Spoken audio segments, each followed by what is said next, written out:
दोस्तों, एक कहावत तो आपने सुनी होगी कि अपने ही पैरों पर खुद कुल्हाड़ी मारना। मालदीव को देखकर लग रहा है कि उसने इस कहावत को कुछ ज्यादा ही सीरियसली ले लिया है। जहां एक तरफ भारत के प्रधानमंत्री और लोगों के खिलाफ रेसिस्ट बयानबाजी करने वाले 3 मंत्रियों को मालदीव गवर्नमेंट ने सस्पेंड कर दिया है, वहीं दूसरी तरफ मालदीव अपनी हरकतों से बाज नहीं आ रहा। अब जो खबर निकलकर सामने आ रही है उसके अकॉर्डिंग मालदीव भारत की जगह चीनी टूरिज्म को लाना चाह रहा है, क्योंकि भारत ने 48 घंटे में ही मालदीव की ऐसी की तैसी कर दी। अपनी गलती मानकर भारत से रिलेशन सही करने की बजाय मालदीव चीन का दामन थाम रहा है, जो कि उसे इन फ्यूचर काफी महंगा पड़ सकता है। दरअसल मालदीव चीन से लीज पर नए एयरक्राफ्ट खरीदने की तैयारी कर रहा है, जिससे चीन और मालदीव के बीच डायरेक्ट फ्लाइट कनेक्टिविटी को स्थापित किया जा सके। इसी के बारे में डिटेल में वीडियो में आगे बात करेंगे। यह खबर काफी ज्यादा इंटरेस्टिंग होने वाली है, क्योंकि मालदीव के प्रेसिडेंट चीन के दौरे पर गए हुए हैं, इसीलिए इस खबर की रेलेवेंस और भी ज्यादा बढ़ जाती है। इसीलिए वीडियो को अंत तक जरूर देखिएगा। साथ ही दोस्तों, अगर आप हमारे चैनल पर पहली बार आए हैं तो नीचे दिए गए सब्सक्राइब बटन को प्रेस कर बेल आइकन को दबा लें, जिससे हमारी डेली वीडियो आप तक सबसे पहले पहुंच सके। तो चलिए शुरू करते हैं इस वीडियो को। दोस्तों, जब से मोहम्मद माइजू सत्ता में आए हैं तब से लगातार मालदीव की तरफ से भारत के खिलाफ बयानबाजी देखने को मिल रही है। प्रधानमंत्री नरेंद्र मोदी ने अपनी लक्षद्वीप विजिट के कुछ फोटो क्या शेयर किए, इनको देखकर मालदीव इस कदर बौखला गया कि वहां के 3 बड़े मंत्रियों ने भारत के प्राइम मिनिस्टर नरेंद्र मोदी की इंसल्ट कर डाली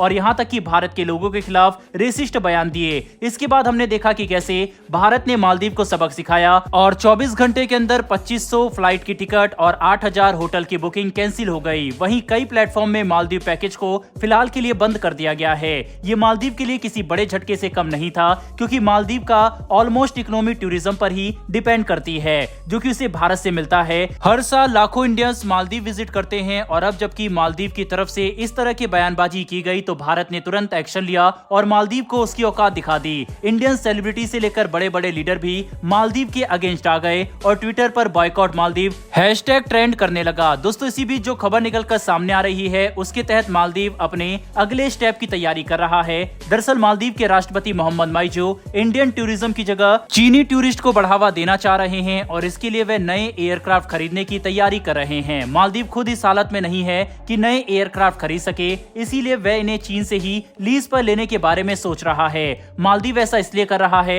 जिससे चीन और मालदीव के बीच डायरेक्ट फ्लाइट कनेक्टिविटी स्थापित हो सके। लेकिन वह ये भूल गया है कि चीन तक चीप फ्लाइट ऑपरेट करने के लिए उसे भारत के एयर स्पेस की जरूरत पड़ेगी और अगर भारत ने मालदीव को ये एयर स्पेस देने से मना कर दिया तो एविएशन इंडस्ट्री में मालदीव एयरलाइन का टिकना मुश्किल हो जाएगा।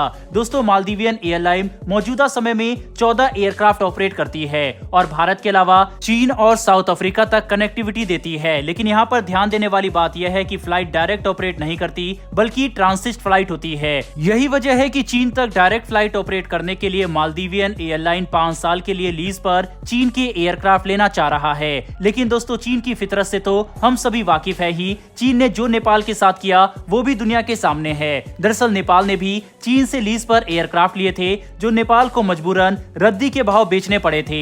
ऐसे में चीन पर भरोसा करना मालदीव के लिए बहुत महंगा साबित हो सकता है। मालदीव भारत से अपनी दुश्मनी में यह फैसला नहीं कर पा रहा कि उसके लिए सही क्या है और गलत क्या है। दोस्तों, यहाँ तक कि मालदीव ग्लोबल स्टेज पर एकदम अकेला पड़ गया है। मालदीव के सबसे करीबी दोस्त पाकिस्तान और चीन की भी अब ये हिम्मत नहीं हो रही कि वे मालदीव के सपोर्ट में एक भी स्टेटमेंट दे सके। इतना ही नहीं, भारत के पड़ोसी देश बांग्लादेश की मौजूदा प्रधानमंत्री ने तो एक ऐसा बयान दे दिया जिससे मालदीव के पसीने छूट गए हैं। दरअसल बांग्लादेश की प्रधानमंत्री भारत की सपोर्टर हैं और ये बात वो खुलकर भी कहती हैं। बांग्लादेश की प्रधानमंत्री शेख हसीना ने अपने बयान में कहा कि जो लोग भारत का विरोध करते हैं उन्हें सबक सीखना चाहिए। भारत हमारा सबसे पक्का दोस्त है और हम बहुत लकी हैं कि भारत हमारा पड़ोसी है। शेख हसीना के इस बयान को मालदीव से जोड़कर देखा जा रहा है। उनका ये बयान मालदीव के साथ साथ अन्य भारत विरोधी देशों के लिए भी कड़ा मैसेज है। वहीं पर दोस्तों, अब ये समय की मांग भी है कि भारत के पड़ोसी देश सामने आए और भारत के सपोर्ट में खड़े हो, क्योंकि भारत सालों से